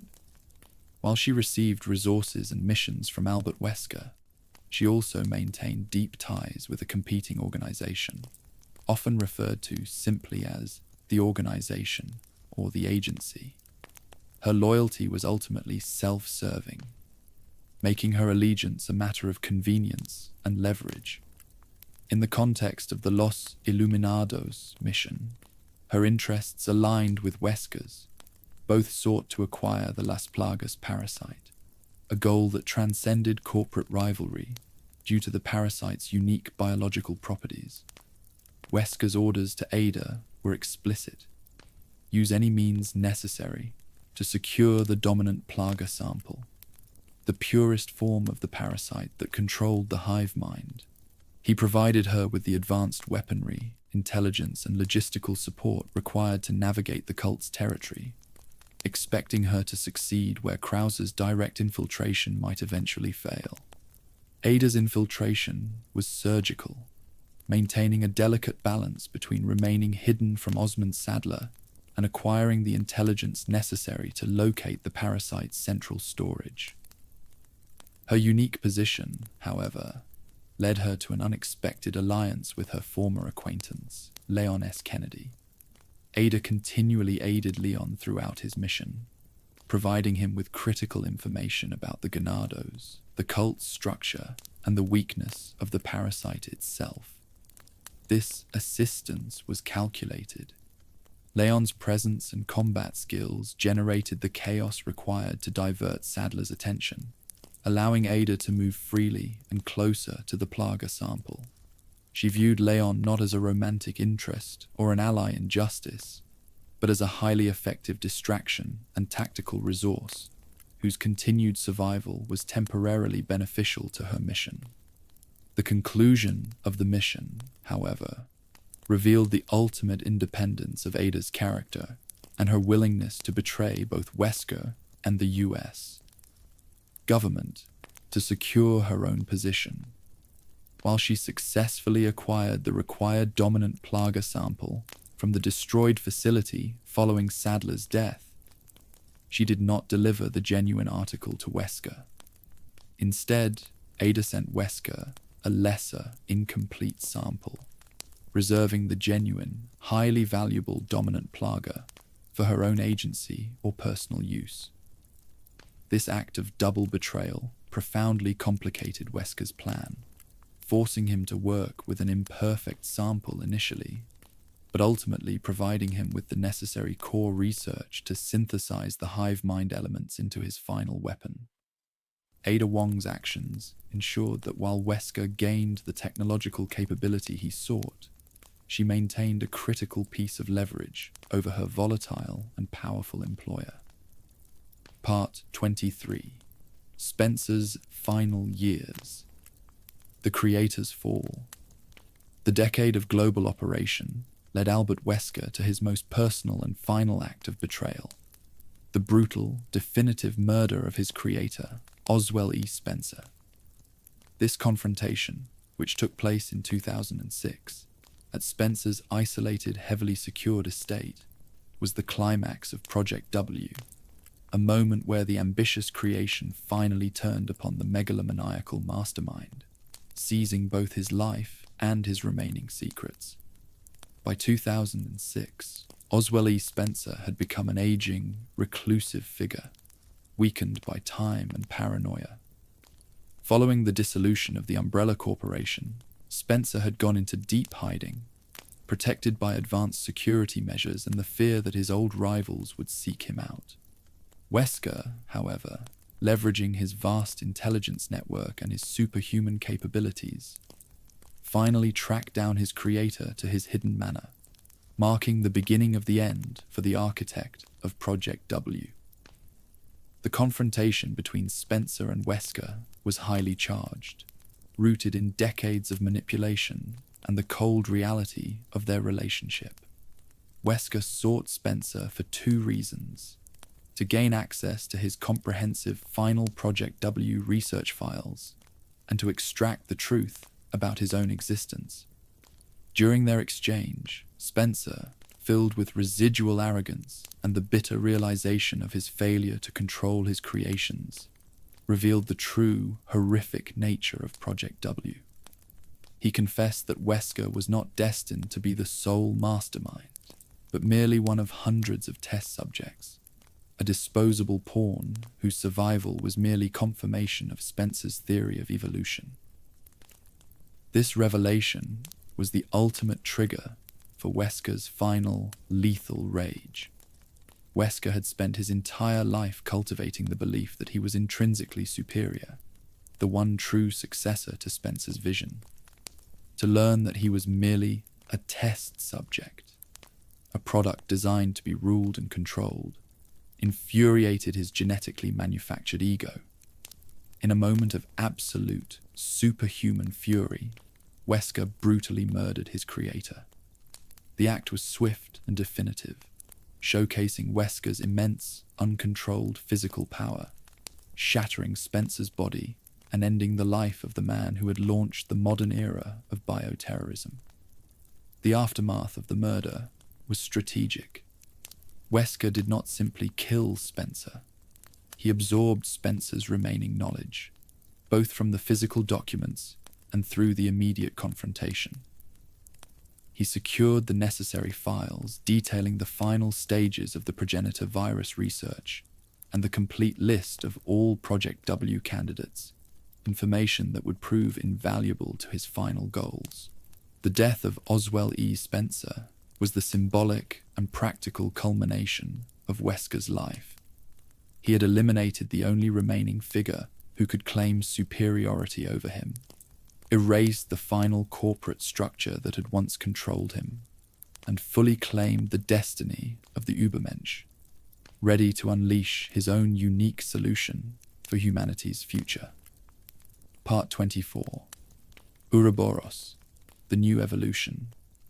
With the acquisition of the Las Plagas technology from Spain and the T. Veronica data from the Antarctic, Albert Wesker possessed all the necessary biological building blocks to construct his magnum opus, the Ouroboros virus. This was not merely another destructive biological weapon. Ouroboros was the physical manifestation of Wesker's interpretation of Oswell E. Spencer's eugenics vision, the ultimate viral agent designed to initiate the final, definitive forced evolution of the human race. The Ouroboros virus was a scientific synthesis of the most potent elements of the previous biological outbreaks. Its core was based on the progenitor virus lineage, providing the foundational power for radical mutation. This was refined using the genetic stability data from the T. Veronica virus, ensuring the virus could induce immense power without immediately killing the compatible host.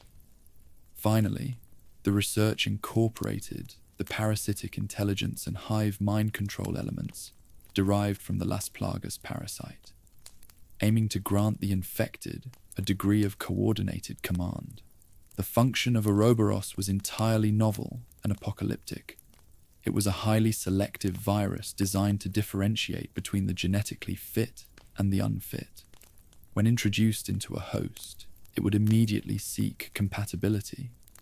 For the vast majority of the global population, the incompatible humans, the virus would rapidly and violently reject the host, resulting in a terrifying, uncontrolled mass of tentacles, black sludge, and biological proliferation that quickly killed the host while spreading the agent, a form of global bioorganic weapon saturation.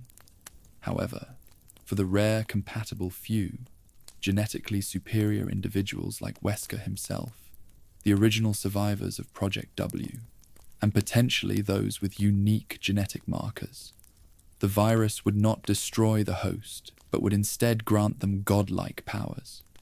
These compatible subjects would achieve the ultimate physical and biological augmentation, becoming the new, ruling race of Übermenschen Wesker was determined to lead. This mechanism was Wesker's final solution for forced evolution, a literal global selection where the weak were cooled by the virus and the strong were elevated to biological dominance.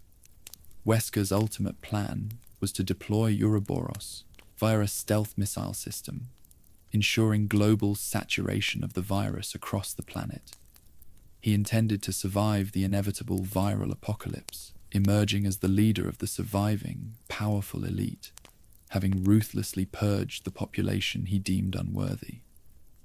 The Ouroboros virus therefore represented the absolute pinnacle of bioweapon development, designed not for profit or military gain, but for the philosophical and biological restructuring of the entire world, making it the most devastating and personal threat Albert Wesker ever unleashed upon humanity. Part 25. Chris and Jill's raid on Spencer's estate. The final threads of the Oswell E. Spencer saga were violently snapped when Chris Redfield and Jill Valentine, now hardened operatives of the counter-bioterror organization, BSAA, Bioterrorism Security Assessment Alliance, raided Spencer's hidden European estate in 2006. Their objective was to locate and apprehend the founder of the Umbrella Corporation. But instead, they walked directly into the aftermath of Wesker's betrayal, leading to a catastrophic confrontation that permanently altered the relationship between the three key figures. Chris and Jill, having spent years hunting bioorganic weapons and pursuing the fragments of Umbrella's collapse, finally tracked down the location of the aging Oswell E. Spencer.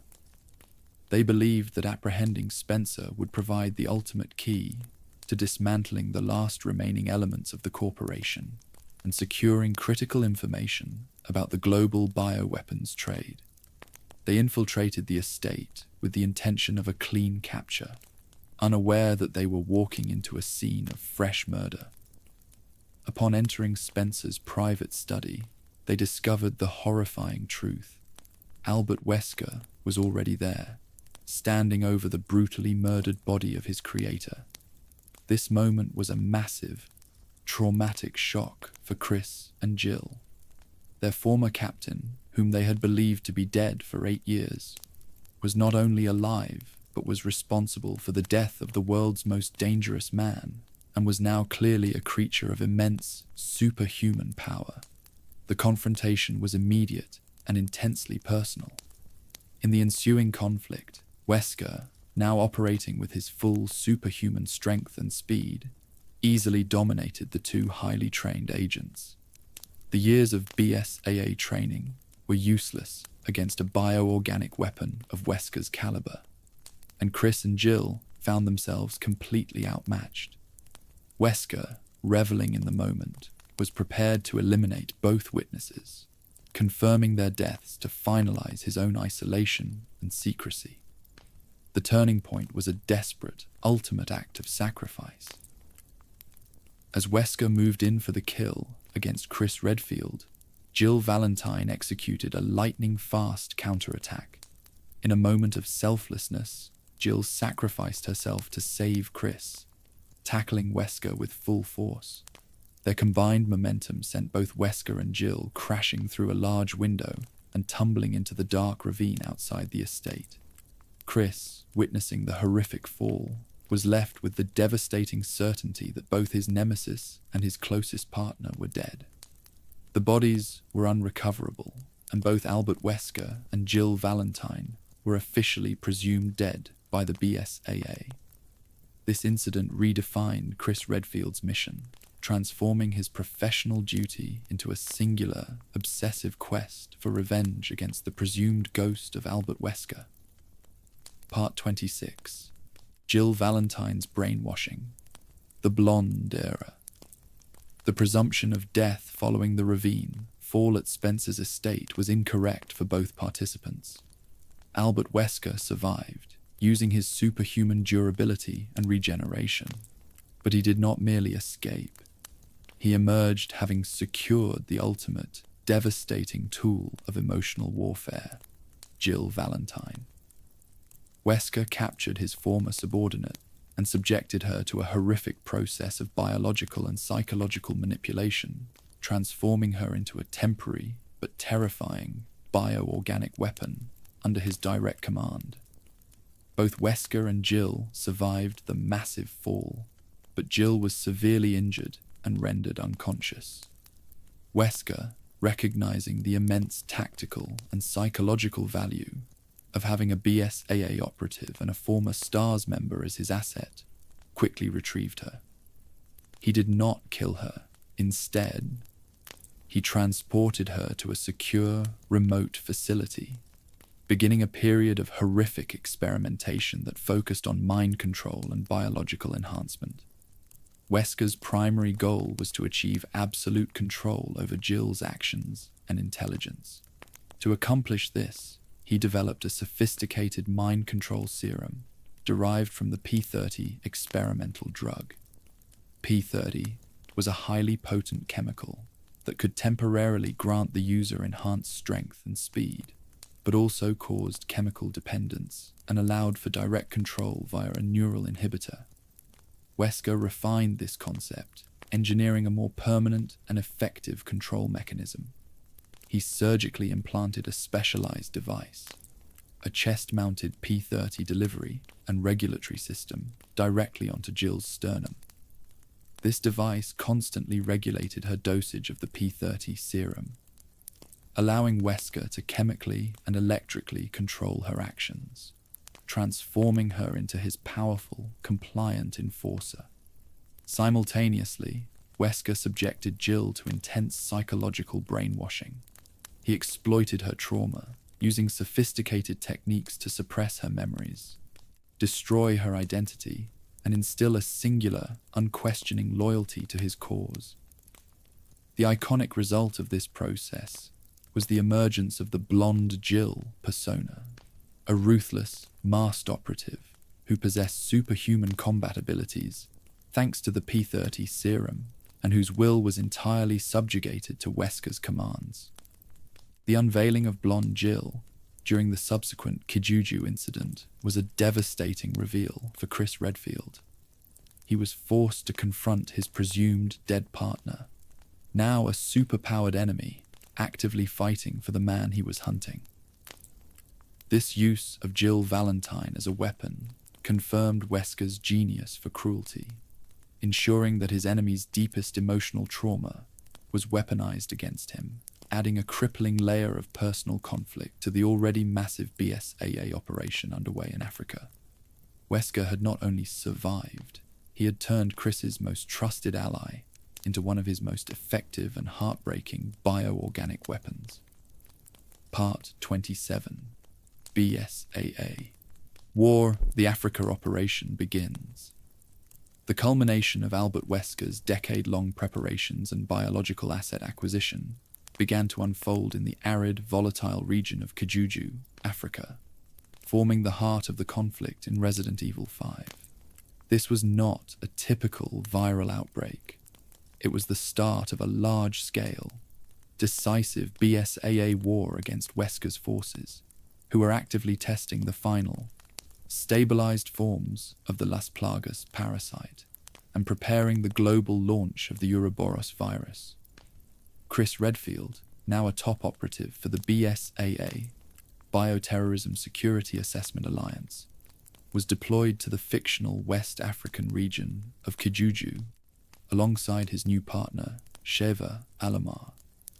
Their initial mission was to investigate suspicious activities related to a black market bioweapon deal orchestrated by the mysterious organization Trisel, a pharmaceutical company that had secretly been manipulated and funded by Albert Wesker to serve as his corporate front and research headquarters.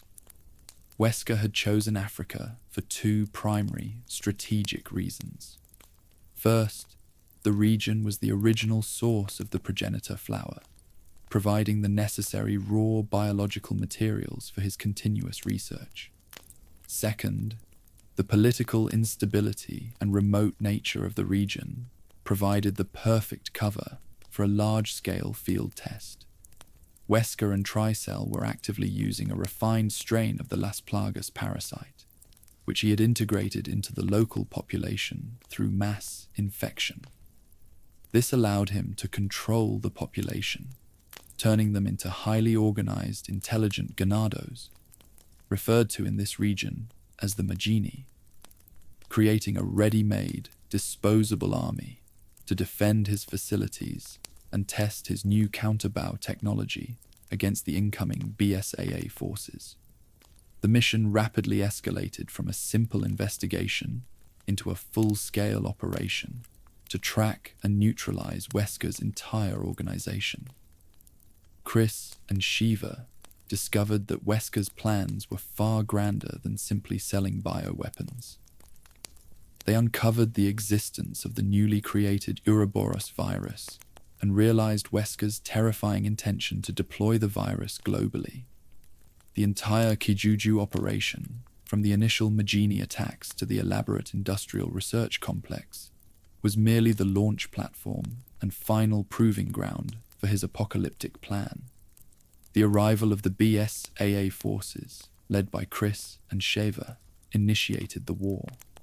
They raced against time, battling through Wesker's biologically augmented army and his superhuman operatives, including the tragic return of the mind-controlled Jill Valentine, fighting to disrupt the Ouroboros research and prevent the final deployment of the virus.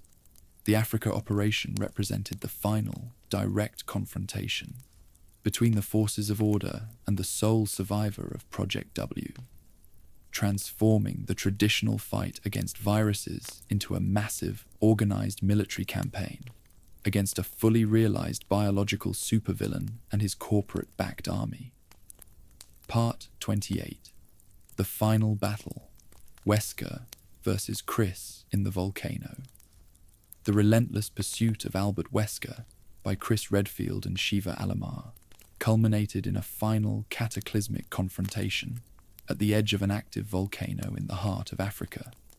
This battle was the definitive end of Wesker's reign of terror, a cinematic and biologically explosive climax that saw the ultimate fulfillment of his Ouroboros vision twisted into a desperate, monstrous act of self-preservation. The confrontation began when Chris and Shaver successfully thwarted Wesker's plan to deploy the Ouroboros virus via stealth missiles, ensuring that the apocalypse he had planned for the world was averted. Deprived of his global victory and cornered by his former subordinates, Wesker made a final, desperate decision that led to his complete mutation. Realizing he had been defeated on the strategic level and refusing to accept failure or capture, Wesker injected himself with an excess amount of the highly unstable Ouroboros serum. The result was a terrifying, uncontrolled, and rapid mutation. Instead of the clean, controlled augmentation he had sought for the compatible elite, the massive dose of the Ouroboros virus transformed Wesker into a massive, grotesque bioorganic weapon. His body became a twisted fusion of human form and black, highly aggressive viral proliferation, sprouting massive, whip-like tentacles and a protective, armored shell. This was the ultimate expression of the virus's destructive power, turning Wesker into a giant, powerful monster, the very thing he had always claimed to despise and rise above. The final battle took place on a highly unstable, treacherous metallic platform, precariously situated on the edge of an active volcano. The environment itself was a hostile combatant, with massive tremors, heat, and unpredictable lava flows complicating the fight. Chris and Shaver were forced to fight the monstrous Wesker under these extreme conditions, utilizing every skill they possessed to avoid his powerful attacks and exploit the unstable structure of his mutation. The key to victory lay not just in brute force, but in exploiting a specific vulnerability. The Ouroboros mutation, despite its power, had a weakness. Wesker's human heart remained the central, exposed core of the organism, often revealed during his attacks. The battle was a test of endurance and teamwork, requiring Chris and Shiva to work in perfect synchronization, luring the massive BOW into positions where they could inflict maximum damage on its core. This intense showdown marked the physical and ideological destruction of Albert Wesker, confirming that even the most calculated and controlled biological augmentation could eventually lead to the loss of all control and the ultimate, monstrous mutation he had spent his life trying to command. Part 29. Wesker's death and what really happened. The long and terrifying saga of Albert Wesker found its definitive and canonical end in the violent, consuming heat of the active volcano in 2009. The conclusion of the final battle against Chris Redfield and Shiva Alamar was achieved through a desperate combination of counter-viral warfare and massive explosive force, ensuring that the former mastermind would never rise again. Following a grueling battle on the volcano platform, Chris and Shiva managed to temporarily subdue the monstrously mutated Albert Wesker. They recognized that a final, decisive action was necessary to prevent his regeneration and ensure his destruction. They successfully injected Wesker with the serum intended to weaken him, a specific chemical agent designed to destabilize the Ouroboros mutation, disrupting the parasite's structure and making the bioorganic weapon vulnerable to conventional damage. The weakened Wesker, still monstrously powerful but biologically destabilized, fell from the platform and into the churning lava within the active volcano. This exposure to extreme, consuming heat initiated the final, irreversible stage of his destruction. However, even the lava was not enough to fully neutralize a WW of Wesker's magnitude. In a final, desperate moment of rage and self-preservation, Wesker attempted to climb out of the volcano, using a desperate, mutated appendage to reach his former enemies. Chris and Shiva, having no more time or options, ended the threat decisively. They secured the final, heavy weaponry available, 2 rocket-propelled grenades, and fired them directly into the remnants of Wesker's core, ensuring the massive concussive force and heat of the explosion completely obliterated the biological entity. The intense heat of the lava, combined with the extreme concussive force of the RPG attack, guaranteed that Wesker's regenerative abilities were overwhelmed, and his core biological structure was annihilated. Albert Wesker's death is canonical and final. The BSAA later confirmed that his remains, largely vaporized but containing traces of the Ouroboros mutation, were recovered, definitively closing the chapter on the single greatest non-corporate bioorganic weapon threat the world had faced. While fan theories persist about the possibility of clones or backup copies, fueled by the knowledge of Alex Wesker's own mind transfer research, the individual who masterminded the Mansion Incident and created Ouroboros was permanently eliminated in that volcanic inferno, bringing the Project W eugenics dream to an absolute, fiery end. Part 30. The Legacy of Albert Wesker. Post-Resident Evil 5 to Village. The finale. The death of Albert Wesker in 2009 did not signify the end of his influence. Rather, it initiated a new phase in the Resident Evil timeline, one defined entirely by the fallout and biological inheritance he left behind. His actions reshaped global counterterrorism, gave rise to new threats, and ensured that the world would continue to grapple with the consequences of his ambition for decades to come. Wesker's most immediate and defining legacy was the shaping of the BSAA. The sheer scale of his global operations, his mastery of corporate manipulation via Tricell, and his ability to deploy a complex genetically modified army forced global powers to recognize the severity of the bioterrorism threat. The BSAA transformed from a fledgling countermeasure organization into a highly militarized, globally deployed force, evolving its tactics and technology to specifically combat the sophisticated, coordinated bioorganic weapon threats Wesker had pioneered. The need to contain and manage his remnants, particularly the Ouroboros threat, demanded this rapid evolution. Biologically, Wesker's lineage continued through his previously unknown son, Jake Muller. Wesker had used his own progenitor-augmented DNA to father Jake, passing down an incredibly rare, unique genetic resistance to the C virus. This resistance, known as Jake's unique blood, was not only the key to his own survival, but was also the cure needed to counter the rapidly spreading C virus in Resident Evil 6.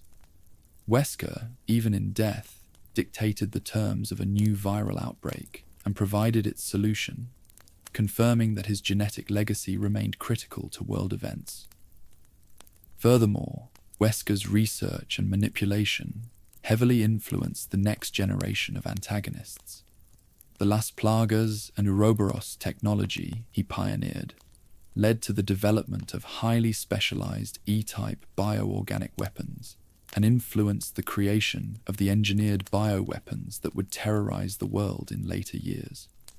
The manipulation of Tricell also exposed the devastating reality that major global corporations were still funding and advancing the creation of bioorganic weapons, leading to a deeper skepticism and the formation of a blue umbrella, a reformed counter-bioterrorism branch of the disgraced company, working alongside the BSAA to atone for past sins. Albert Wesker was more than just a supervillain. He was the evolutionary catalyst for the entire Resident Evil series. He forced the narrative away from simple viral outbreaks and into the realm of organized, sophisticated global warfare, corporate espionage, and superhuman genetics. His relentless pursuit of the Übermensch ideal defined the stakes for every protagonist who followed, solidifying his position as the central, foundational antagonist, whose influence continues to echo through every subsequent act of bioterrorism, ensuring that the shadow of Project W never truly leaves the modern world. Thank you for watching. Please subscribe if you enjoyed.